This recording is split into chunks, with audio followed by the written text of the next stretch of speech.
Fique com a palavra. Amém? Quantos querem ficar com a palavra? Estou achando muito fraco.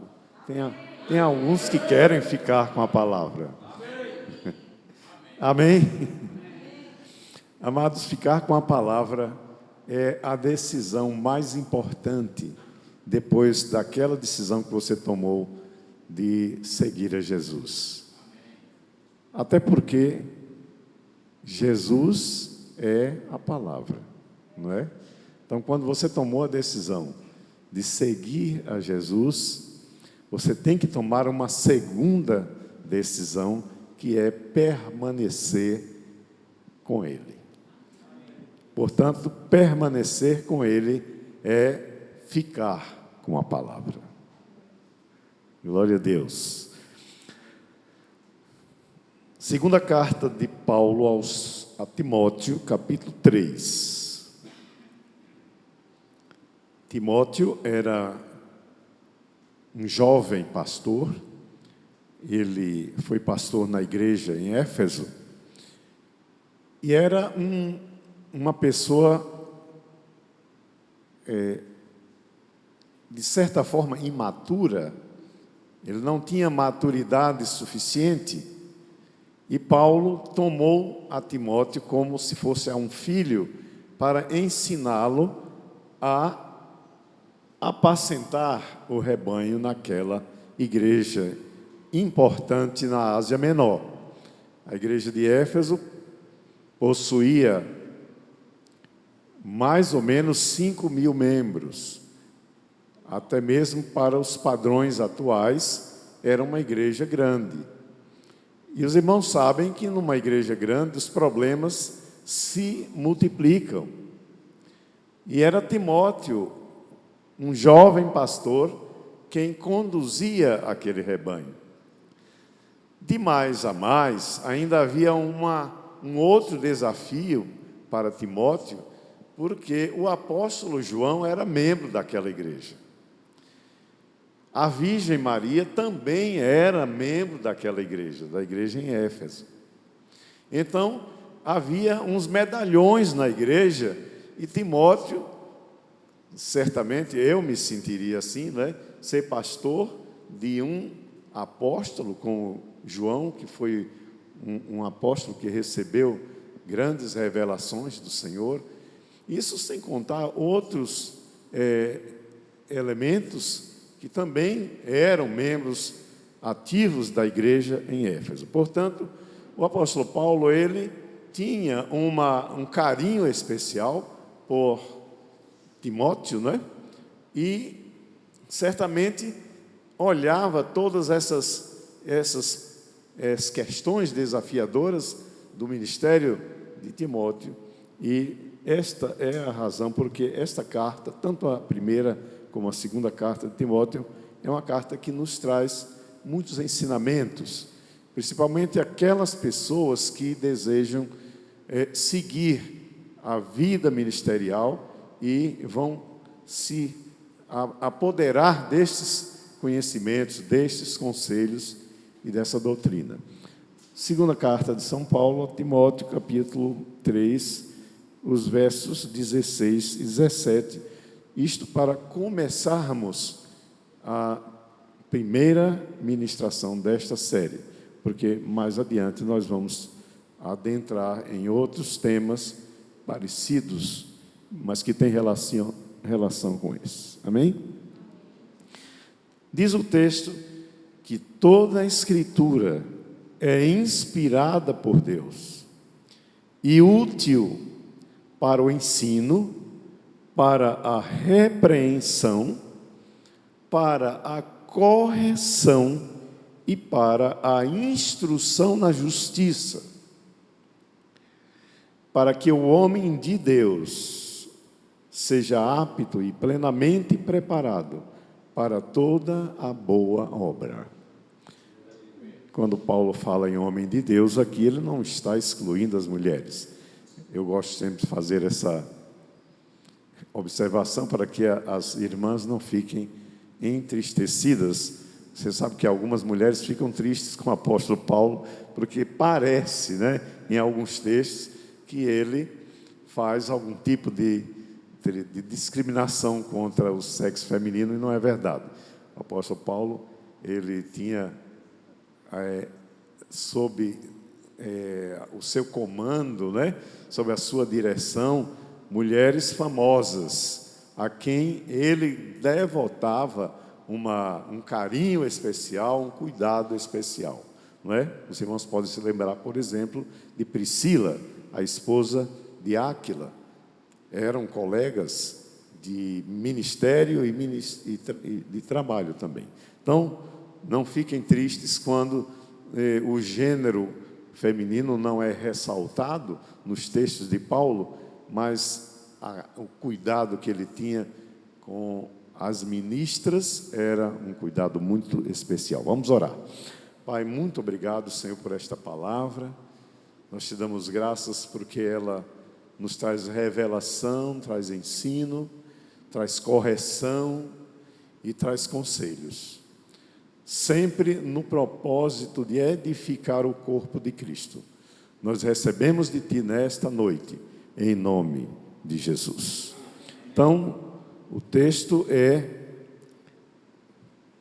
2 Timóteo, capítulo 3, 16 e 17, que dá fundamento a esta ministração chamada Fique com a Palavra. Olhe para o seu vizinho de lado e diga: irmão, fique com a palavra. Antigamente eu gostava de pedir a vocês que apontassem para o vizinho e dissessem: irmão, leia esta Bíblia. Mas vocês já nem precisam mais deste conselho. Agora fiquem com a palavra, porque é muito mais seguro para você. Amém? Glória a Deus. É muito comum, irmãos, entre os pregadores, que a Bíblia seja chamada de a palavra de Deus, não é? Quantas vezes a gente tem ouvido esta expressão de vários pregadores? Então chamam a Bíblia, às vezes alguns levantam a Bíblia e dizem: esta aqui é a palavra de Deus. Na verdade, não é um erro chamar a Bíblia da palavra de Deus. Mas, tecnicamente, a Bíblia é a Escritura. Amém? Ou são as Escrituras sagradas.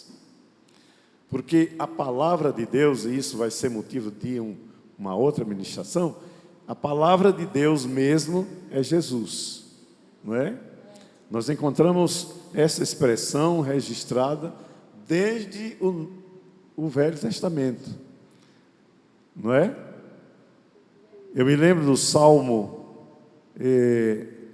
se não estou enganado, o Salmo 102, aonde o salmista diz que Deus enviou a sua palavra e os curou de toda a enfermidade e os livrou de toda maldição, de tudo aquilo que era ruim. Então, na velha aliança já havia essa consciência muito clara de que a palavra de Deus era Jesus, ou era o Filho de Deus. Amém? Portanto, dizer que este livro é a palavra de Deus, embora não seja errado, mas não está, de fato, ajustada à linguagem cristã. Não está ajustada à linguagem espiritual. Portanto, os irmãos que quiserem assimilar essa informação, então já sabem que este livro, tecnicamente, ele deve ser chamado de Escrituras Sagradas. Amém? Se nós quisermos então ser exatos, nós precisamos compreender o significado de cada palavra. Cada palavra tem um poder em si. Ela é portadora de poder.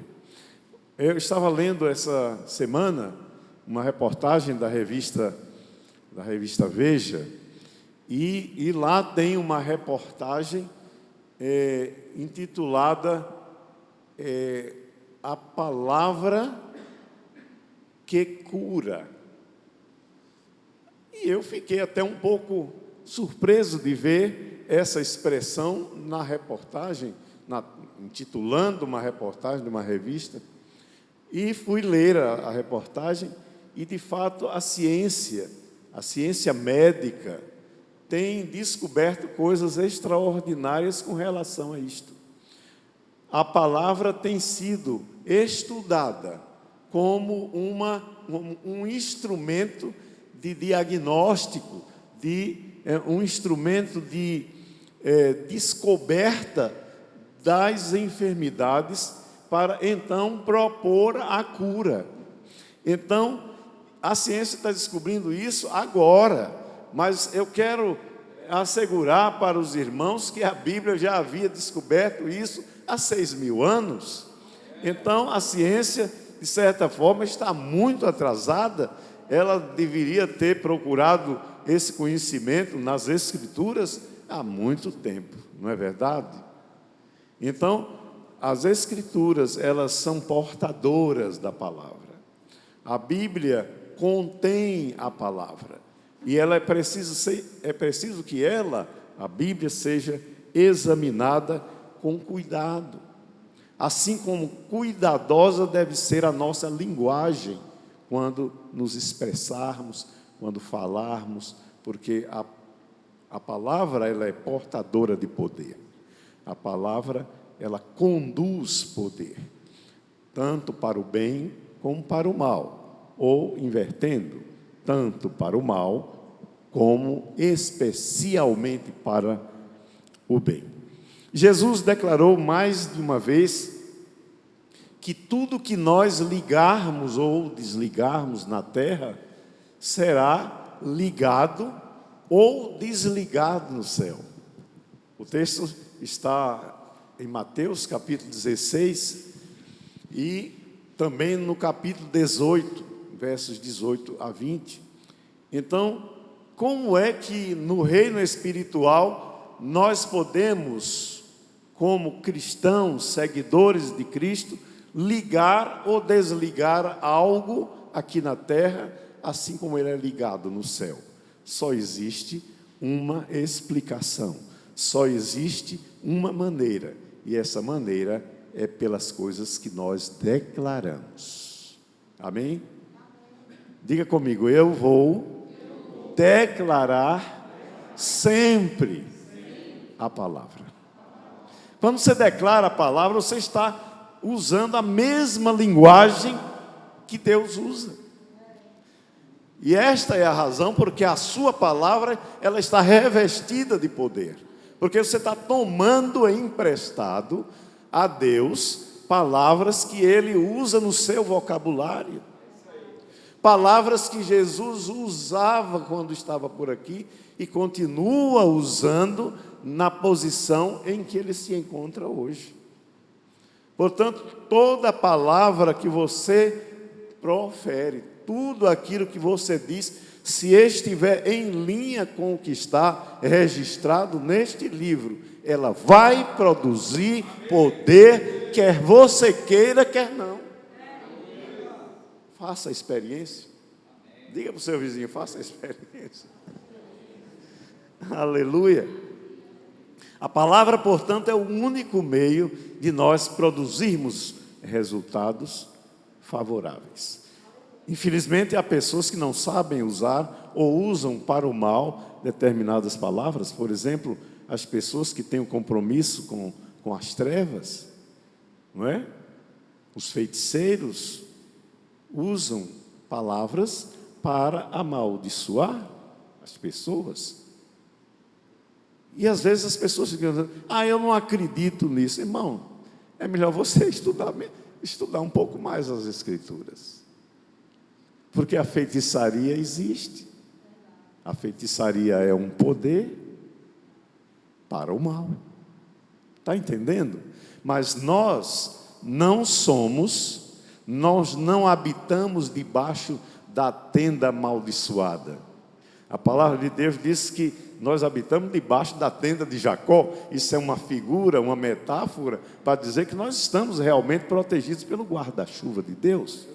Amém? Se você prefere ficar fora desse guarda-chuva, isso é um problema que você vai enfrentar na sua vida. Portanto, fique com a palavra e os resultados serão sempre os esperados e prometidos. Amém? Não deixe isso para depois.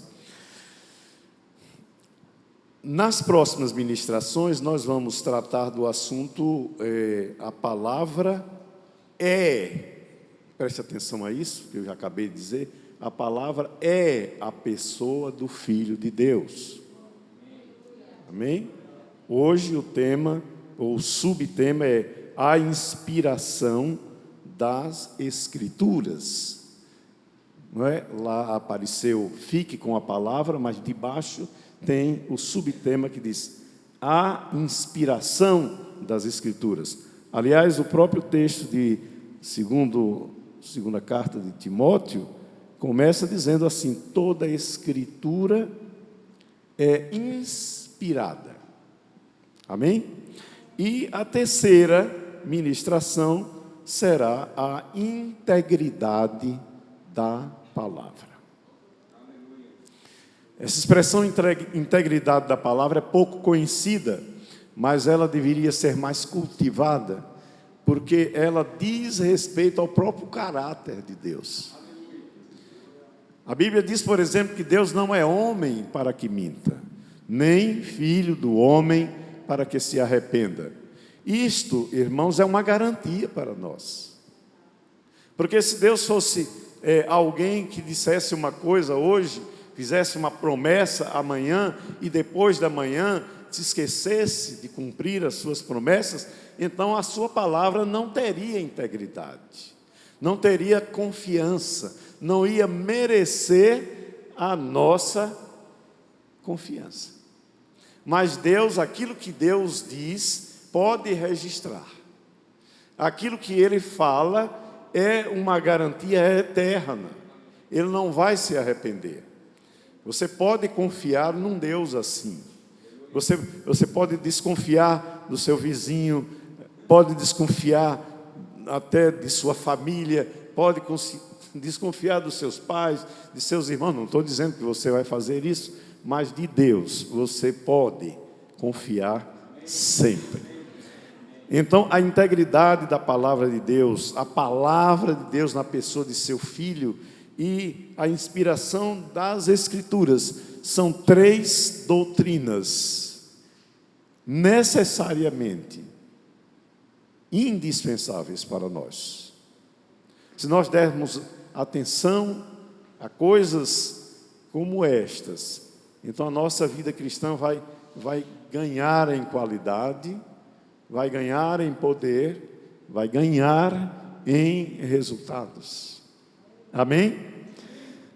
A palavra Escritura, eu pediria aos meninos lá atrás que reproduzisse essa palavra grega chamada graphe. Graphe. Essa é uma palavra, já está aí não?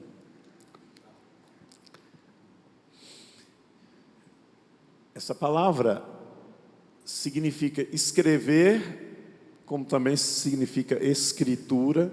Então você pode pegar a sua Bíblia e dizer: eu hoje vou levar a minha graphe para a igreja, ou então vou guardar o celular no bolso e dizer: aqui no meu celular existe uma graphe, porque essa palavra graphe, ela deu origem inclusive a várias outras palavras na língua portuguesa, como, por exemplo, a palavra gráfica, a palavra grafia, grafite, né? São palavras derivadas desta palavra grega. Na verdade, nós falamos em português cerca de 30% do grego e mais uma porção muito grande de latim e outras línguas que se agregaram e formaram aquelas palavras que nós falamos hoje. Então, nós a língua portuguesa, assim como outras línguas, elas representam a evolução constante da linguagem do ser humano, não é? Portanto, nós falamos grego sem saber, não é? Hoje mesmo eu recebi a visita de uma senhora e ela disse que ficou sabendo que o nome dela era um nome importante, porque o nome dela é Isa, e que esse nome Isa significa Jesus, mas ela não sabia aonde ir buscar essa informação. E eu disse, a informação é exata, porque Jesus em árabe é exatamente Isa, pode ser com um S ou com dois S. Então, os nomes têm um significado muito interessante, muito especial, não é? Então, a palavra escritura, ela no grego é graphe, portanto, é este o nome oficial da Bíblia, é graphe. Você não vai se enganar mais, tá certo? O apóstolo Paulo, nesta carta ao seu aluno Timóteo, ele passa importantes ensinamentos a respeito das Escrituras para o preparo dos crentes, para liderar pessoas. Percebam que no versículo 17, o apóstolo Paulo, ele complementa a ideia, complementa o pensamento, dizendo exatamente que a Escritura é inspirada para que o homem de Deus se torne apto e plenamente preparado. A coisa mais lastimável que existe é um pregador despreparado. E nós temos encontrado com muita frequência. Os irmãos precisam ter muito cuidado com os pregadores de televisão. Lastimavelmente, este veículo tem sido usado, muito usado por pessoas que não têm o mínimo de preparo. E quando eu falo em televisão, eu tenho que incluir também a internet, porque essa é pior ainda. Porque a internet você usa gratuitamente para dizer o que quiser. A televisão você paga e, portanto, em tese, precisa ser mais cuidadoso com o que diz, não é? Porque, afinal de contas, você está atingindo um público selecionado, mas se você usa a internet, por exemplo, o YouTube, o Instagram, usa o Facebook e outros veículos para dizer besteira, essa besteira se multiplica milhões e milhões de vezes. Eu tenho visto, por exemplo, não vou dizer aqui o nome dele, mas talvez os irmãos já tenham a oportunidade de ver um cidadão que ele não é brasileiro, ele é estrangeiro, mas ele utiliza um canal de televisão supostamente para ensinar as pessoas. E ele tem um certo conhecimento da palavra, mas ele usa a palavra de maneira errada. Por exemplo, ele é contra o dizimar. E ele vive procurando, ele vive catando oportunidade para ser contra o dízimo.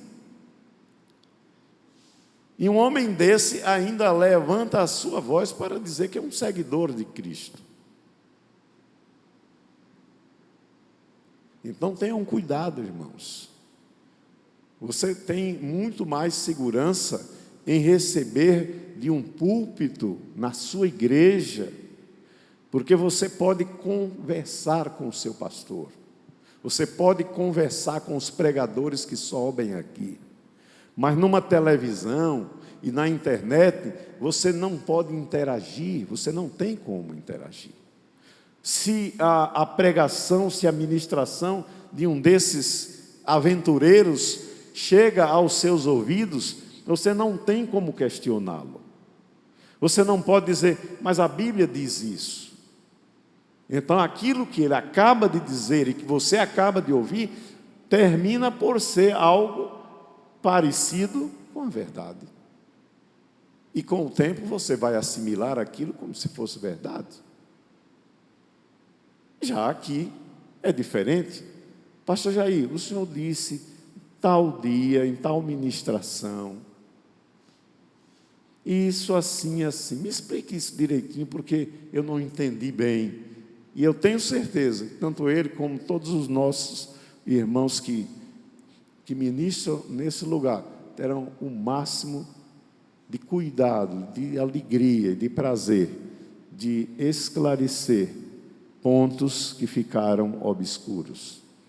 Eu sempre tenho o prazer de conversar com Michele. Ela me procura sempre para tirar dúvidas, e não só ela, viu, irmãos? Ela é o nome que me ocorre agora.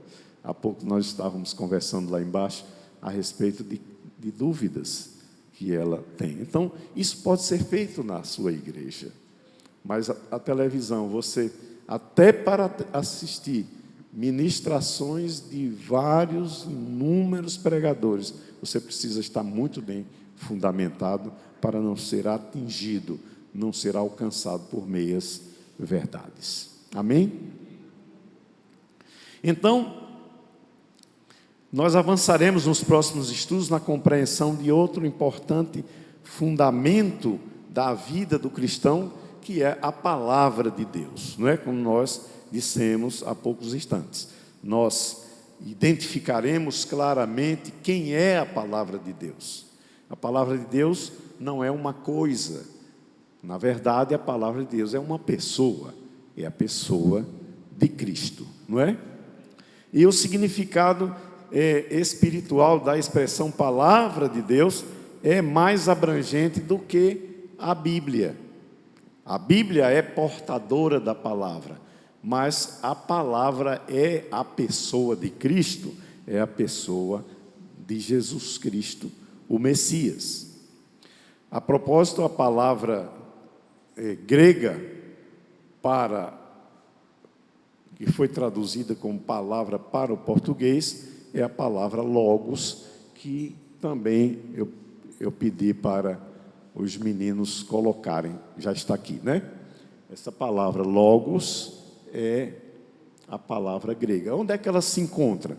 Vocês percebem logo a diferença, e nós vamos entrar nisso na outra ministração, porque quando se lê, por exemplo, o Evangelho de João, capítulo 1, nos 3 primeiros versículos, esta palavra logos, ela aparece de uma forma insistente.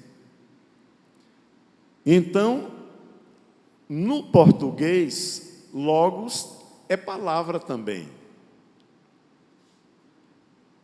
E grafo também é palavra, mas significando escritura. Já logos significa a palavra, a pessoa da palavra. Amém? Examinando hoje a palavra grafo, nós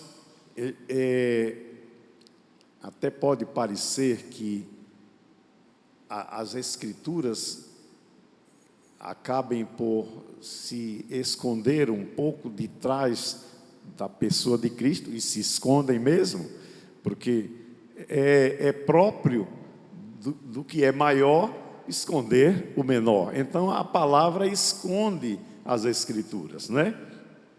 Jesus certa vez disse a um grupo de religiosos, ele diz: vocês erram por desconhecer as Escrituras e o poder.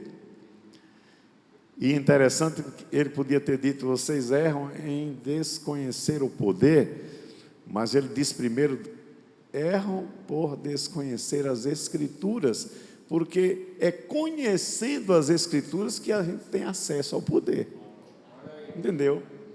Então, se você quer ser um crente poderoso, então trate primeiro de ser íntimo da palavra. E eu nem chegaria na palavra, eu chegaria nas Escrituras. Quando você conhece as Escrituras, quando você tem intimidade com as Escrituras, então o poder fica acessível, fica fácil. Nesse texto de 2 Timóteo, no capítulo 3, verso 16, nós encontramos 3 expressões que são importantes para que a gente possa compreender a linguagem do apóstolo Paulo. O apóstolo Paulo, aqueles que estão me acompanhando nos estudos das cartas, o apóstolo Paulo era um homem que tinha uma educação refinada. Era um homem extraordinariamente bem formado.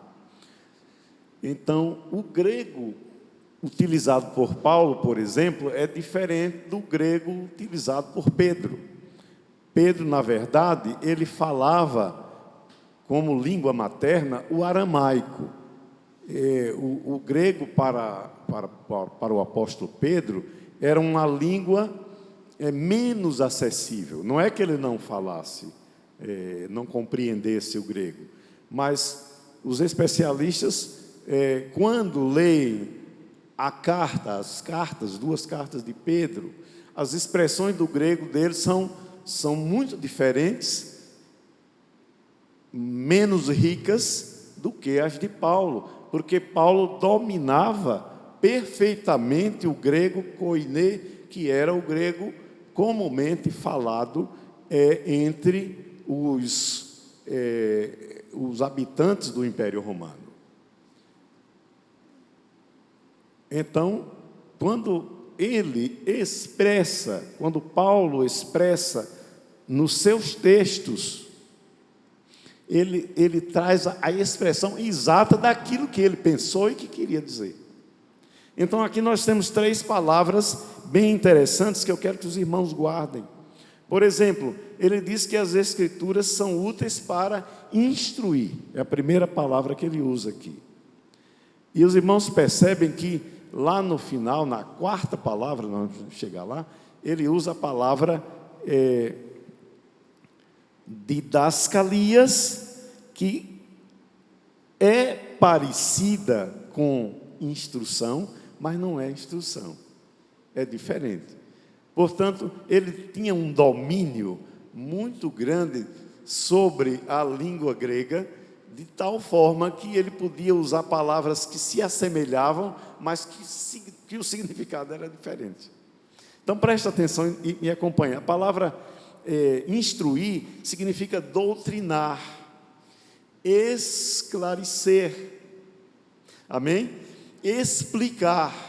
Esta palavra, ela aqui, vamos dizer assim, se eu tivesse escrevendo em português, eu me conformaria só com a palavra instruir e não precisaria usar a palavra didascalias, que está lá atrás, que é um tipo de instrução para justiça. Ele mesmo explica. Amém? Nós vamos chegar lá. Ele usa a palavra repreender. Ele diz que as Escrituras são úteis para repreender. E o que é repreender? Repreensão é uma censura, não é? É uma admoestação, é uma advertência. Já a palavra admoestação significa uma censura com a autoridade. Quando alguém admoesta outro, ele admoesta chamando a atenção, aconselhando com firmeza. Então, Paulo está dizendo aqui que as Escrituras tanto podem usar uma expressão amorosa, como pode lhe repreender usando uma expressão mais dura, uma expressão mais objetiva, que chame você para perto da verdade. Amém? A terceira palavra usada aqui no versículo 16 é corrigir.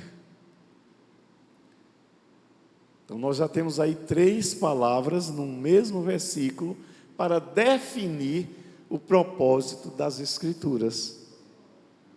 Amém? E o que é corrigir? Corrigir é retificar, é emendar, ou como dizia minha mãe, remendar, não é? As pessoas mais antigas usavam essa expressão, revisar aquilo que a gente faz e depois passa a limpo, não é? Essa é o verdadeiro sentido da palavra corrigir. E, finalmente, a palavra instruir na justiça. Na verdade, não é uma palavra, mas é uma expressão. Instruir na justiça. Então, por que Paulo acrescentou essa palavra instruir e ainda deu mais riqueza à sua ideia, dizendo que a Bíblia é poderosa, é capaz e é útil para instruir na justiça? Sabe por quê, irmãos? Porque a injustiça tem sido a causa número 1 das desigualdades, das guerras, da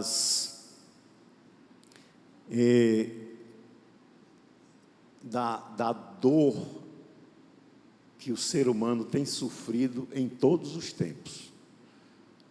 É tanto que o mesmo apóstolo Paulo, escrevendo aos Romanos, ele disse assim: porque o reino de Deus não consiste de comida nem bebida, mas de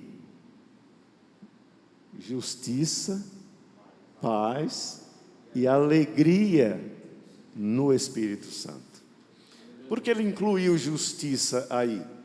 Primeiro, porque o Espírito Santo o inspirou a indicar que a injustiça, a desigualdade é o fator número 1 do desequilíbrio humano. E aqui Paulo usa a expressão instruir para a justiça, no sentido de que a Bíblia é capaz de nos demonstrar e nos atrair para um comportamento justo. Um comportamento que traga, que elimine ou minore ou diminua a desigualdade para estabelecer a justiça. Portanto, há uma riqueza de detalhes muito grande nesse texto ensinado para Timóteo, porque era esse o tipo de problema que ele iria ou que ele estava encontrando dentro do relacionamento entre os irmãos na igreja. Porque existe. Infelizmente, existe, não é? Então, as Escrituras inspiradas pelo Espírito Santo, eu não vou entrar aqui num aspecto teológico que um dos grandes especialistas, chamado Champlin, ele chama a atenção para este versículo da palavra de Deus, mas não é possível a gente gastar tempo com isso agora. Talvez, quando nós chegarmos na análise das 2 cartas de Timóteo, mais para frente, para a liderança, a gente tenha condição de se deter um pouco mais. Mas a atividade das Escrituras, elas devem ser levadas em consideração como sendo de origem inspirada. Ela não é um livro. Às vezes as pessoas que dizem conhecer a Bíblia ou conhecer as Escrituras acabam se confundindo muito, porque eles deixam de fora esse caráter das Escrituras, que é a inspiração. Ou seja, a origem das Escrituras não é a mente humana. A Bíblia é, de toda forma, um livro completamente diferente de todos aqueles que chegam ao seu alcance, ao seu conhecimento. Se você tiver a oportunidade, por exemplo, de conhecer cada religião, tem normalmente as suas regras. inscritas e escritas em um livro. Por exemplo, nós temos as Escrituras, este é o nosso livro sagrado, e nós temos provas sobejas, provas de sobra, de que estas Escrituras são inspiradas por Deus. Mas eu vou tomar um exemplo aqui, não estou fazendo nenhuma crítica a religiões, mas se você pegar, por exemplo, o Alcorão. O Alcorão é o livro sagrado dos islamitas, dos maometanos. Você percebe claramente que o que está escrito ali não é de inspiração espiritual. Não tem. Foi um homem, primeiro que foi um homem só que escreveu, não é? Foi o profeta Maomé, ele foi o autor daquele livro todo. Depois ele traz ensinamentos e expressões que não se sustentam espiritualmente. Então, ontem eu estava conversando com um colega, ele passou uma temporada na Índia, ele é promotor de justiça, se aposentou, passou uma temporada grande na Índia, e lá ele foi especificamente para estudar a religião hindu. E ele me falava com muita desenvoltura a respeito dos princípios da religião hindu. Mas você percebe que todo aquele conhecimento, ele está limitado a uma ética. O cristianismo, irmãos, as Escrituras, não é um livro de ética. Amém? O irmão pode dizer amém? Eu vou dizer. Ele contém instruções éticas que são comuns a qualquer outras religiões. Você vai encontrar coisas aqui na Bíblia que você vai encontrar também em outros livros religiosos. Mas a Bíblia não se propõe a ser um manual de ética, nem de moral, mas acaba sendo porque a inspiração dela visa a transformação dos seus leitores. Amém? Nós somos transformados. E não é preciso a gente fazer força para utilizar a ética cristã, a moral cristã, porque ela vem de forma inspirada e nos alcança de dentro para fora. Esta é a grande diferença das Escrituras de outras religiões. É porque aquelas procuram a transformação dos seus leitores, dos seus adeptos, de fora para dentro. E isto é impossível. A proposta das Escrituras Sagradas, da Bíblia, é que você seja alcançado por dentro e, como resultado dessa transformação, você tenha a possibilidade de exibir por fora, no seu comportamento, no seu pensamento, nas coisas que você faz, desempenha, a partir de coisas que já aconteceram por dentro de você. Esta é a diferença grande das Escrituras, porque elas têm o propósito de fazer com que o homem de Deus, a mulher de Deus, seja apto para toda a boa obra.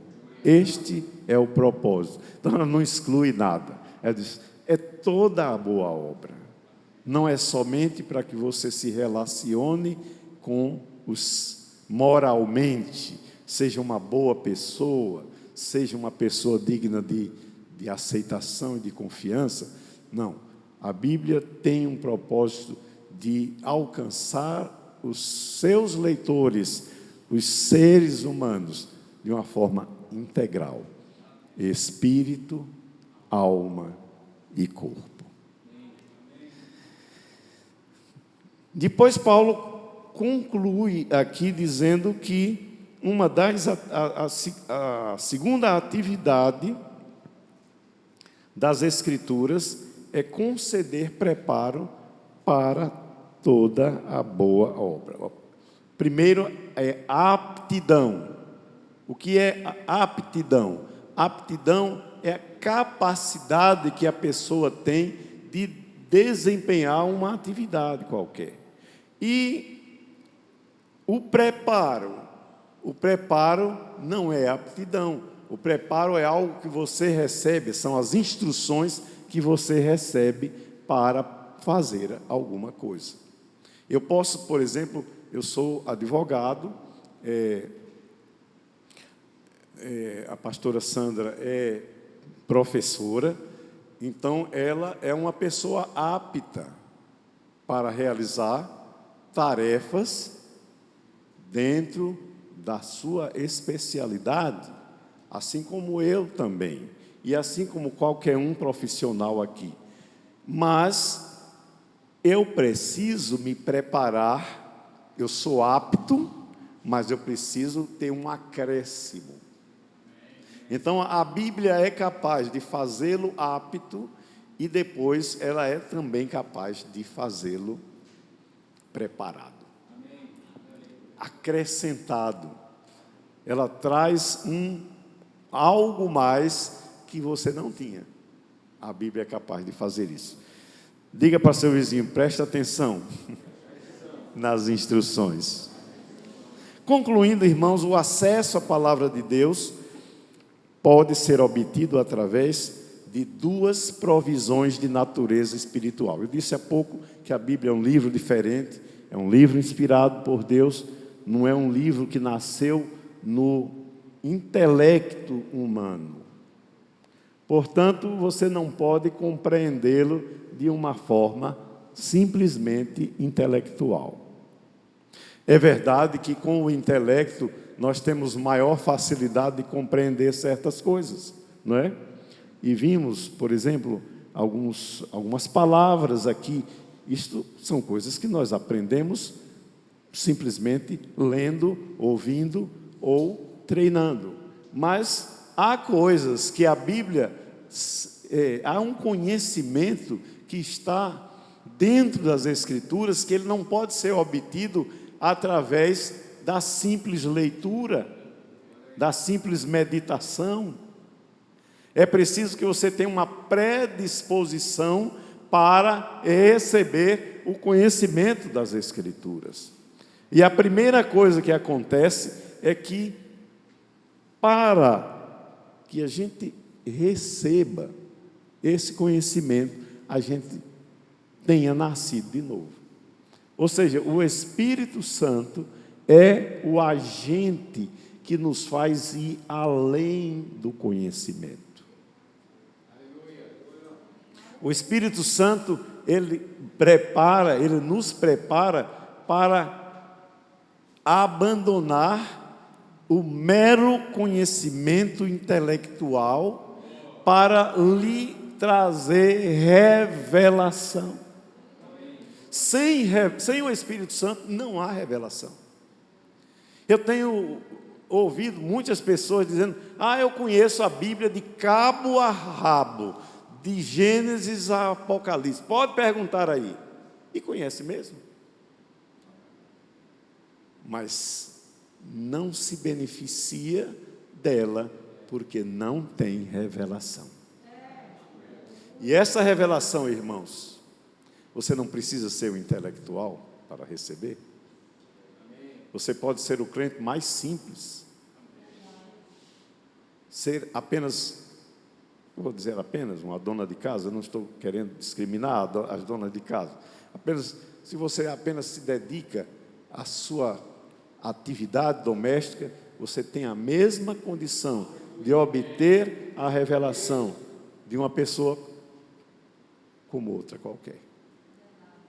Como um engenheiro, como um médico, como um advogado, como uma professora. Amém? Então coloque os olhos na palavra, enxergando que o seu conteúdo é útil para trazer conhecimento, mas a sua inspiração e o seu professor número 1 é aquele que, além do conhecimento, ele vai trazer a revelação que você precisa para ser um cidadão do céu. Amém? Diga, eu sou um cidadão do céu. A gente está aqui, irmãos, mas estamos aqui de passagem. E tudo que você aprender aqui, fique certo, viu? Você vai precisar usar depois. Tudo que você aprender aqui.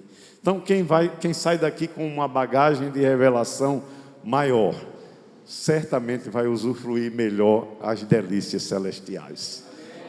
Amém? Sejam abençoados na prática da palavra e amem essa palavra e recebam do Espírito Santo aquilo que você precisa para tudo na vida. Amém? Aleluia.